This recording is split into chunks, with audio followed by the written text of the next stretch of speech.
พอเราคิดดูดป้าแล้วปีใหม่นี่ โอ้นี่สิดอกดูดน้องนี่ พูดน้องข้าเจ้าเนี่ยพูดน้อง เจ้าก็มีน้องบ่ โดยปลาลายได้ ได้บ่ได้คือเด็กส่วนเนี่ยบ่ อยากชวนอยู่ได้วันแรกมือกับเป๊กโชว์ใหม่แล้วมือ เพลงโชว์เฮ็ดได้บัดนี้เอ้าอันดับแรก จังแหละลืมเลย อันดับแรกเฮ็ดหยังก่อน คัดหน้าก่อน ขนาด เลย โอ้ให้กูคัดเล็บเท่ นี่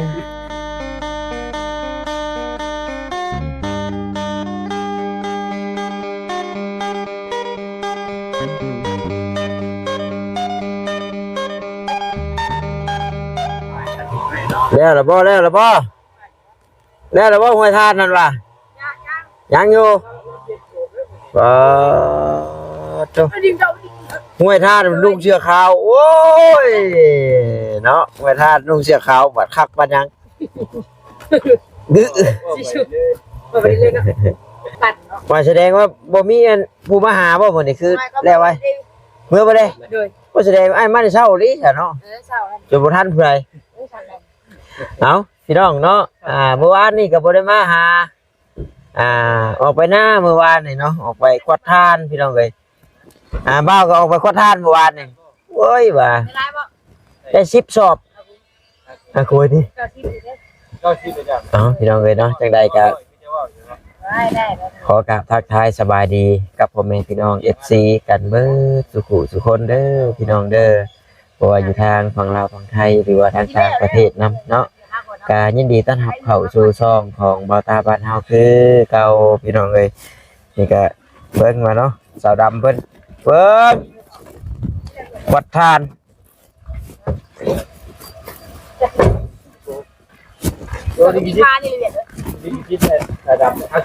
ยังเย็นๆอยู่ดิ เดี๋ยวเด้อ บ่แม่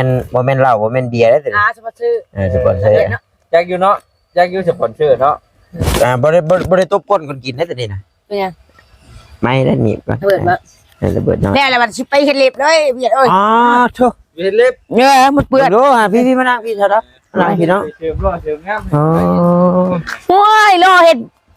เหนียวจะเป็นงามตัวเองหนูว่าเบียดเอ้ยเนี่ยเรียก เอ้า ทัน บ่สิบ่ลงทานอีกบ่ใช่บ่สิบ่กัดดาวอีกบ่ มันแล้วเด้ดิพอแล้ว ข่อยกันน่ะยังออกบ่เบิดปานใดยังตื้ม น่าขีดดูนี่ ยังติ้วนี่ สิใช้เล็บยาวบ่บัดนี้ บ่ได้ไปจกตับไปอีก เห็นว่าเนาะไปท่าสีเชื่อ ไปแป้งซื่อ เออ ๆแล้วก็ไปอะไรไหม ตัดมันสั่นกับขั้นหมังนาวแน่แล้วก็ ข้าวนาวเนี่ยพวกเจ้าที่กับชาเดียวเห็ดนาวนี่จะเท่าไรเนาะเวียด มันก็ข้าวเดียวมันก็ดำอีกแล้ว โมเวียดเรียบนาวนี่จะได้ละเอียดต่อตรงเวียด แหมก่อยก็บ่จักเนาะ เด็กโตเล็บนี่ ก็ใช้ต่ออยู่บ่เวียดที่เพื่อนต่ออยู่บ่เวียด บ่ได้ เป็นไร เป็นว่ามัน ญาติบ่ไม่ได้ซื่อๆนะ อ้าวที่ก็ได้ยินเพิ่นว่าได้ เลย เพิ่นว่า เจ้าไปเฮ็ดเล็บปุ๊บเนาะ ใจแตกเด้อ ฮะ เจ้าบ่ยันใจแตกบ่ ไม่ได้ไร อ้าวมักบ่เคยเนาะ มันมาบ่บ่ดี เจ้าบ่หยอกสิบ่ดูมักเราดีบ่ พออยู่ที่ได้ไอ้ตาเอ้ย โยเนาะเห็น เจ้าเนาะ เห็นไปรอดเลย เอาเห็นแอน เพิ่นเห็นเจ้าออกตัวแห้ง ดำมันแหละทูหาบ่เคยแน่แต่โอ้ยบอกน้องดำคนแน่ว่าจัน เป็นไร ระวังใจแตกได้ว่าจันเมียเพิ่นก็มีว่าจัน พออยู่ซื้อ บ่หยอกชื่อเนาะบัดสาวดำเราเป็นคนจู่โจมบัด แม่นจุดโจมดีนะมักหยอกมาพัวกันนี่แหละ มื้อนั้นไปใช้ก็มื้อนั้นน่ะ มาไปคิดซีน ไปกินซีนโอ้ยถ่ายจนครับ ก็อย่าเลยเนาะ สาวดำบ่ว่าเมื่อกัน เฮ็ดเช่นมาเผยอยู่ว่า จุ่มข่อยก็กินซีนมื้อนั้น เล น่ะ ยมาเผยก็เฮ็ดเช่นนอกบัวนี่ ถ้าเราจุดคำเมื่อวานนี่ เลยจะนอนปะมื้อนี้จะสิมาหรือบ่เนาะมาเผย บ่เราให้รุ่นเนาะ นั่นล่ะบ่ จุดข่อยนะฮู้อยู่จุดข่อยแต่ว่าให้เจ้ารุ่นเนาะ โอ้ อยากให้ละมาคู่มืออยู่บ่ ยังไงเรามาอยู่บ่ เลยพอได้หยอกพอได้ว่ากันนั่นแหละ หยอกผู้อื่นเป็นยัง มาแล้วหยอกล่าแล้ว เป็นแน่ เราไปหยอกเรา เราอยากมีอะไรให้บ่ เลย บ่แล้วอ้ายสิบอกซะเนาะ เหมือน มีเมียบ่แล้วมาอ่านถ่ายคลิปเจ้า ก็มีเมียกันน้องพอได้บอกพอได้ว่าพอได้บ่นแหละเลย แต่ว่ายังเนาะ เราบ่ได้ว่าหยัง แต่ว่าสาวดำเราเป็นคน มักหยอก มักว่าหยอกว่า FC ผู้บางคนผู้เพิ่นถือเพิ่นว่าโอ้คือเห็นแบบจู่โจมแท้ๆสิอะไรคือแบบ มักหยอกชื่อมักหยอกมักวัวกัน เดี๋ยว แหละ เจ้าน่ะมัก บ่เคยดิ เออ โอ้ย เพิ่น บ่ เลย แม่ แนะ น น ได้ ำเพิ่นเลยแนะนำ เอาหยอก ให้ ซื้อ วีย พอได้ว่าบ่ บ ย ก วนนั่นแหละน้องก็ได้ คือชุมข่อยน่ะจักอยู่ชุมข่อย เลย ว่าได้ๆนะ เลย แม่นอันนี้เว้าเพื่อผู้เพิ่นบ่จัก เลย ยันดราม่าเจ้า เลย อ่า กำเฮ็ดดอกที่ว่าเคยเสือแล้วบ่ได้จริงจังดอกเราเพิ่นมีลูกมีเมียแล้วเนาะ เออว่าแหละ บ่ได้เอา ได้รถถีบนั่น ขาย ขึ้ ไม่ น ได้ ไปทางเฮือนบ่ บ่ได้จอดไว้ต บ่ ลาด นะจะว่าเอาขึ้นไว้ทางเฮือน เลย มื้อนั้นลามโชว์พร้อมอ่ะ อืม โอ้ย เอากุ้ย ยันมันไป ยันไป เลยยันมันไปได้เวียดเอ้ย อ่า ยันเวียดมาเอา เดินรับโชว์ ไปไว้สิเอาเมื่อไว้ปั่นมาสู่มอต้าอยู่ แล้ว บ่มีรถแล้ว เป็นอะไร ถีบเลยมีแต่รถจักรแล้วใครอยู่รถเจ้าหนกเหลืองน้ำมันเนาะ โอ้น้ำมันข้นนั่นแหละเลย อ่าสู่มันได้เข่งเลย เก่งแล้ว อืม มีแต่เติมน้ำมันข้นและรถ เออ โอ้มีปัญหาเนาะ รถบ่มีปัญหาติ เลยเป็นคนในเดินน้ำมันรถไปไหนก็ได้ สีเพิ่นบางคนเพิ่นก็ว่าอยู่โอ้อยากเห็นชาวดำตอนเฮ็ดเวียกเหมือนกันตอนเฮ็ดเวียกน้ำทายบ่ได้พี่น้องเนาะคือว่าแล้วมันบ่แม่นที่ส่วนตัวเจ้าเนาะ เจ้าใครมา โอ้แล้ว คนเพิ่นมาหาเจ้าบ่จัก บ่แล้ว คนทำโรงงานเนาะ ได้มันใหญ่เป็นมวยไทย อีพ่ออะไร สาวพ่อบ่ น้องพอแล้ว อ๋อน้องพ่อติ ไว้ท้ายไว้ฉันเนาะ เพิ่น วันใหญ่ เพิ่นเพิ่นบ่ให้ทายบอล เลย ทานเนาะ นี่แหละวันใหญ่แล้วเนี่ย ลุงรองคนเลยทอนมา เออ เพิ่นบ่ว่าหยังบ่เห็นข่อยพากันยืนรุ่มอยู่นี่ ก็บอกว่า โอ้ เนี่ย ยเพิ่นไว้เนาะ ผมไปอยากไปถ่ายกองทาน แม่นแต่ว่า บ่ได้จะไปถ่ายกองทาง แม่นกองทานบ่โรงงานบ่พี่น้ ค อน ง ว่าผมถามในวันที่ได้ไปอยู่ใช่เพื่อนเลยโอ้ย ใช่ อีแม่เด็กคนนี้แหละถาม อีนายใช่ ต้องมี ฮะ ต้องมีนี่ น้องทองมี ว่าอีได้ต้องมีเลย เออ มาถามมาที่ได้มาอยู่ แล้ว ที่ได้ จะบอกเพิ่นเลย อีแม่แล้วบอก อีแม่น่ะคือไผอีแม่คือเมียเรา มองแม่ก็พอ คือน้องดำนี่นับคือเพิ่นแบบพ่อแบบแม่ อ่า ว่าอยู่กินน้ำเพิ่นน้องเราอ่ะ กะ เพิ่นสิกินปีใหม่ได้มื้อนี่น้องก็ไปเฮ็ดเวียกช่วยเพิ่นนั่นแหละ ง่ายคือกันหมื่นคือบ่ได้มาเว้าตรงๆโลดหมื่น เนยก็บ่เอาตุ๊กๆเรียกปีใหม่เพิ่นเนาะไอ้จะพ่อหน้าพ่อตากัน แม่นมื้ออื่นนี่สิขึ้นห้านบ่าวจิตแน่พี่น้องเนาะแล้วก็สิพากันฉลองวันเกิดเลยแน่มื้ออื่นนั่นก็มีวันเกิดบ่าวจิตวันเกิดบ่าวตาพี่น้องเนาะบ่าวเวียดนามบ่ เดือนดำครับมีวันเกิดบ่เดือนเดียวกันบ่เว้ย แต่วันที่ข่อย ต่างแต่วันที่น้องนี่เดือน5พุ่นแล้ว เดือน5จังกินเจ้า เลย บุญบังไฟครับ เจ้าเจียวยังชูชุ่มข่อยกิน เด็กอยู่ โอ้ย เนาะเฮ็ดนี่เนาะ เด็กมาดอกคิดดูดป้าแล้วปีใหม่นี่ โอ้นี่สิดอกดูดน้องนี่ ผู้น้องข้าเจ้าเนี่ยผู้น้อง เจ้าก็มีน้องบ่ โดยปลาลายได้ ได้บ่ได้คือเด็กส่วนเนี่ยบ่ อยากชวนอยู่ได้ กินก้อยกุ้งเลย เนาะ เห็นได้ มีบ่กุ้ง ถ้ามีอยู่ได้ ไม่ไปสอน โอ้ โอ้ดิ สอนว่า ไกลบ่นาเจ้า ก็ใกล้เด้อก็บ่ไงแบบไปคาเดียก็ฮอด ซ้ำๆบ่บ้านดงกับปุก ก็บ่ได้ซ้ำได้คาเดียฮอดได้น้องปันทีเดี๋ยวนี้มันกินดินทรายหลายพดน้องว่าสิดูดโอ้ยกุ้งนี่น่ะก็หลายไอ้เอ้ยก้อยกุ้งเนาะ อยากเด้เนาะ เพราะว่านี่เฒ่าแม่ได้ถ้วยหนึงเมื่อวาน บ่เป็นเด็ดได้ทอน สอนแล้วบ่ แล้วแกเอาน้องนาประจิตว่า น้องว่า แล้วกินหน่อยคนบ่จักความสิเฮ็ดกินจักกินอะไร กินหลายคนน่ะบ่แซ่บได้ แม่นบีบมะกอกลงเนาะ แม่น ผักซียามเนาะป้อซีเพิ่นยังลาวใส่ มันน้องคิดดูป้าแน่ชวนข้าเจ้าดูดนะ อืม แม่บอกเด้ว่าดูดเอาดูดเดิม ตอนป้าลุงมาอยู่เพิ่นนะอนุญาตให้ดูดแล้วช่องน้องมื้อนั้นก็น้องบ่ฮู้นะตอนน่ะเขาก็ดักดูดเอาพอมาเช้าเท่าน้อยป้าลุงแหละน้องก็อยากให้แน่มื้อนั้นว่าน้องอะเป็นน้องของน้องได้ของลุงเพิ่นเป็นอ้ายพ่อหั่นมันก็แบบว่ามันมีสิทธิ์นะน้องก็มีสิทธิ์บัดนี้ปีนี้เด้อสิดูด ฮู้แล้วอยากให้เด้อ อยากให้เลยกินเด้อสิดูดหลักเปิบกับเพิ่นอีก อยากดูดก่อน เออ เลย ของเจ้าของก็รักโอ้ย ไม่ รักยัง หลักดูดกับเพิ่นแน่เนาะอยากเป็นหลักก่อนชวนอ้ายเนี่ยไปกินนำ อยากชวนก็ชวนแล้วจะอยากที่ใด ก็ชวนได้แม่นว่าอยากชวนนี่บ่ชวนบ่ได้ไปได้ แต่คือว่ายังโดนนี่แล้วเคยที่5พุ่นเดือน5พุ่นนะ แล้วฉี่กระดูดแล้วมัน76เลย ยังสิมีงานบุญแบบประจำปีอยู่บ่ดิ บอกแล้ว หืม เดือน4ก็บ่มีแล้วเนาะ ยันว่าบุญบังไฟบุญกองเข้าบุญ บ่แล้ ยังในบ้านบ่มีบ่ บ่มีแหละผู้ใดใกล้เสียนสงกรานต์แล้วก็ฮอดเดือน6พุ่นแหละแต่บุญบังไผ อืม ก็เฮ็ดคุปีเด้ เออ ไปบุญเขาวิ เวลามันไปเซิร์นอยู่ไหนเวทีนะ เอ้าก็ เคยเต้นอยู่บ่ซะดอก มื้อก็เคยเต้นอยู่ได้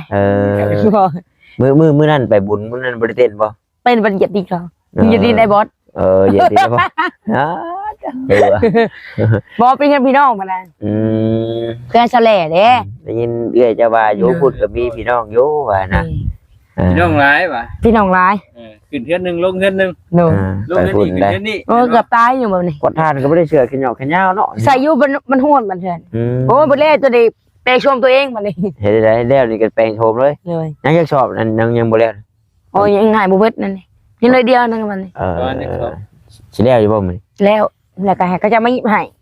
ซอยกันนี่แล้วว่ะ เจ้าบ่หยิบอีกมั้ย ก็หยิบเองอยู่ซอยกันกับตาสาว พี่เห็นแล้ว10 ปลา โอ้เราเอาปลาซั่นบ่ นี่ไปเบิ่งได้ไหม ปลาใหญ่เลยปลาของเรา เบิ่ง บ่อนบ่ายอยู่ เนี่ยเบิ่งเอา10 ปลาตัว ปลาตู้ อันนี้มีแต่หนองระเบิดบ่ เลย ปลา ปลาหนอกกับชิ้นใหญ่อยู่ดอกบ่ได้ปล่อยได้ปีนี้ปลาประสาทเลย มันได้อย่างว่ามันใหญ่มันน้อย กู กู ปลาข้าง น้องใหญ่ดิบ่ทัน ไหนได้ ทำบ่น้อง เอากูกว้างก็ดี กว้างกว่าน้องคนตื่นเลย โม่มันก็เลิก ตัว ว่า นี่แต่อาโกยอะไรเนาะกิน อันนี้เราก็ ปี ยิ้ม ใหม่ได้เนาะปลาปิ้งปีใหม่ เท่าพอแล้ว เอ้า ตะกี้เพิ่นอยู่ป่าได้ไปบุกป่าเพิ่น ฮะ เท่าพอนี่แหละ เรามาปลูกปลา บึกบ่ไปน่ะดุดนี่เขาเจ้า ดุดให้ดุดนา เลย โยเนาะ แล้วก็มาได้บัดนี้ ได้จ้างแล้วเราก็ไปแล้ว แน่นแล้วก็ไปคุมงาน เวียกเรา อยากเอาเดี๋ยวนี้เพิ่นก็พากปีใหม่ทางเพิ่นก็ได้ สาวดำนี่บ่พักปีใหม่บ่ จะพากได้มื้ออื่นนี่ มื้ออื่นนี่ถือว่าไผมาหาก็แม่นบ๊ายบายเด้อมื้อนี่ ไผสิมาแน่ เอาสมมุติเนาะสมมุติว่ามีคนมาหา นี่ได้ผูกมา บ่ก็บ่ได้บายแล้ว ยันว่า ขึ้นจะเด้งเครียดขึ้นเด้ง กันพ่อกับพ่อเป็นบ่จะ เลยพ่อ จะว่าบ่ได้ไปใช้บ่ บ่ได้ไปใส่เลยก็อยู่เฮือนนี่แหละก็ไปกินอีแม่แน่ กินอยู่ไทย กินเฮือนเท่าแม่นี่ โอ้เฮือนอันหลังเฮือนเจ้าบ่ แม่นบ่พูดเด้งอยู่เทิงอีกได้ก็เรียกลูกน้องแต่ละปี เจ้ากับลูกน้องกันก็ถึงเรียงนี่เนาะ แม่ก็ได้กินอยู่เนาะ มาก็บ่จักควรมีทายแล้วข่อยเนาะ ครับมาคือเก่าแหละมาถ่ายเจอ ตีบึ้ม รู้ว่าบ่ได้ตีได้ บ่ตีบ่ มีแต่หายอแกะยอคนแกะกับเพิ่น อันนี้ก็ เลย พากันว่าสิหยุดอยู่พี่น้องเนาะมื้อ มื้อนี้มื้อไหน ว่าตาจนลืมมื้อลืมวันพี่น้องเนาะ โอ้ย ถามบ่าวเวียดว่าเอ้าจะได้ว่าคือเห็นคนเริ่มมาตั้งบอกตั้งวง อยู่ไส น้ำแก้มดอกแก้มทางเลยบ่าวเวียดว่ามื้อนี้ที่31แล้วป่ะ อ้าวทงมื้อนี้ทงไทยมื้อไทย แรงแน่เนาะสะดา เริ่มนับ ทงไทยปีเก่าแล้วตอนทับปีใหม่แล้ววันนี้ปีใหม่ โอ้ย เข้ามา บ่แล้วก็สะดับเมื่อสิฮอดปีใหม่เลยบ่ได้ฟันดีบ่คือคืนนี่เนาะจังว่าถึกเลข เยอะ ก่อนปีใหม่นี่กว่าเฮ็ด โมโหแล้ว อันอยู่บ่ มาวันพัน อย่าลุกมานั่งว่าผู้เดียวแล้วบัด ชิ้นเลยเนาะบัดเนาะ คืนนี้ว่าผู้เดียวอีกเลย ว่าอีกเลย ไอเวียดเลย ว่าได้ จะละลืมเลยบ่ มันบนหาบ่เคยบ่ โอ้ จับเปลี่ยนกันเนาะทีหลังเนาะ เลย ยันว่าคิดฮอดบ่าวบุญเผยลาย แมนยู เห็นอยู่ ว้าว อะไรเรื่อง มอเลยทุก มีไผแน่เข้ามาหามื้อ แต่ละคนเลยบริจืดใช่ปะ ชื่อ เลย นั่นแต่ทีมงานเขาบ่แชร์นำบ่นำมาเนาะ นาง เงินบ่เสียนะ โอ้ยแล้วนี่ก็วันแรกมือกับเป๊กโชว์ใหม่แล้วมึง เพลงโชว์เห็นได้บัดนี้เอ้าอันดับแรก จังแล้วลืมเลย อันดับแรกเฮ็ดหยังก่อน คัดหน้าก่อน ขนาด เลย บอกให้กูคัดเล็บเท่ เล็บก็บ่เกินทิศนึงมันก็เจ้าก็ได้โถมทานอีกแล้ว เฮ็ดสายอย่างนั้นเนาะ มีแต่ตัดให้มันบ่ไปใส่บักนาว เล็กๆน้อย ถ้าเกิดว่ามันเบิดไม่ได้จะเห็นได้บัดคือระเบิด มันก็ก็ผักเกอะโอ้ยอย่าซะผักเกอะ จะเห็นได้บัดนี่ให้หน้าตะกร้าก็บ่ได้เฮ็ด จังแล้วมันเบิดไหมฮะมันบ่ได้เบิดดอก เดือนนึงได้ลงจักเทื่อสาวดำ เนี่ย ได้เผาจักเทื่อเดือนนึง โอ้กับมันได้ไหมก็ได้ไว้มือเขาผักก็บ่มีไม้แล้ววันนี้แต่ยาแต่ก็อดเอามันหอดมันบิดก่อน แมนอยู่ว่ามันอยู่กับแบบซี่แต่ว่ามันก็มีหลายคนเผาเนาะ สมมุติว่าไม่ เอ้ยก็ยังไม่ได้เผาเอ้ยกัน สิได้ล่ะได้ของเราก็ยังได้หน่อยเดียวนึงนะเห็นบ่ เพราะคงเช้านะ อันนั้นก็เพื่อเมื่อมันสิเต็มเนาะ เหนื่อย ต้องแต่ละคนนี่ต้องรอคิวบ่นี่ โนคิวบ่โนคิวเอาแล้ว สมมุติว่ารอบนี้ของเจ้าควัดนี่บัดนี้เอาไม้มาโฮมใส่ของผู้นี้แม่นบ่ เหนือ เปลี่ยนกันเป็นบ่ เปลี่ยนกันกูได้เร็วก่อนฮิตก่อนแต่นั้นแหละ เจ้าคนแรกแหละทุนมูเต็มแล้วก็มาเอาของเจ้าบัดนี้เรียนเต่าเจ้าบัดเนาะ อืม แบบพูดหนึ่งกับข้าลูกน้อยเยอะเลย แล้วมีลูกน้อยบ่ เดี๋ยว เออ พวกมีอะไรทางนั้นกันเลย ใช่ครับผู้ โอ้เปิดเพลง ทึมเลย ก็หยอกชาวทองมีแล้วอยู่ไปว่ะสลองอยู่เฮือนเจ้าขึ้นเฮือนใหม่แบบบ่ดีแม่เพิ่นจัดให้มื้อน่ะค้านไปผู้ใดก็ได้ คานไปเป็นยังคือคานไป โอ้กินชีดมื้อน่ะเนาะเด้ไป คือเดือนอันแถวตรงนี้ได้เหมือน บ่ พวงมาหาเจ้าก็บ่อยู่ ครับเจ้าชงเสื้อ กินยังไงเมื่อวานเนี่ยมือนะคะ กินยังไง แหน่ให้กินชิ้นกินน้ำในธรรมดาแหน่ บ่ซ้ำเจ้าดอกมื้อ โอ้ย เจ้าไปงานบุญได้พอดได้ตีพอด เดตีโอ้ยเมื่อย เมื่อยบ่ กินเป๊ปซี่หลายโพด กินเป๊ปซี่หลายโพด เมาเป๊ปซี่ บ่ มาเป๊ปซี่ ดีแต่บอกทั้งเก่าเนาะ เจ็บท้องอีกโอ้ยปีกระเพาะแล้วแบบนี้ เบิ่งได้ ได้ยิ เนาะ นเพิ่นว่าในวันนี้จมยิบท้อง เหนื่อย การ อย่าท้องมีว่าอยู่บ้าน การดูการกินเฮาก็เบิ่งได้เนาะกินมันพอเหมาะได้กินน้ำเป๊ปซี่ก็ได้กินลายก็ห้อย ก็แก๊สหนึ่งเบิดอะไรแพ็คหนึ่ง แพ็คนึงตาดูดไปแล้วเนาะ กูบอกว่าดีบัดให้กินเนาะ โย